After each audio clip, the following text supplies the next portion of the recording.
прилетает.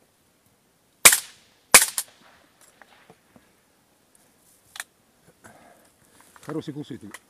Да. Там Ну, щелкает самый лучший только. это масляный фильтр. Накрутишь сверху. Масляный? Угу. Там точно масло? Не, Мне тоже кажется, что там это с самое... автомобиля масляный фильтр. А, ты имеешь в виду, что можно так сделать?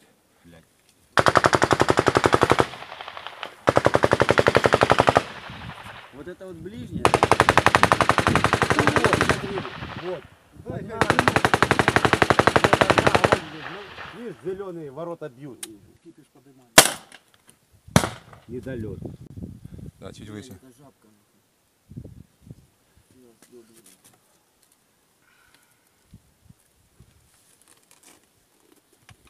Что-то бачу, ты где-то, Андрей, разошелся. В смысле? Требуешь? Да потому что я тут сижу каждую ночь, блядь, она заебала.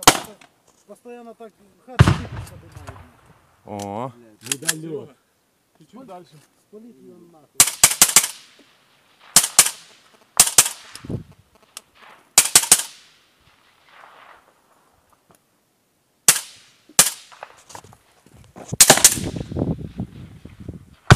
Недолет. все отстрелял? Я ж там отстрелял. Блядь, а потом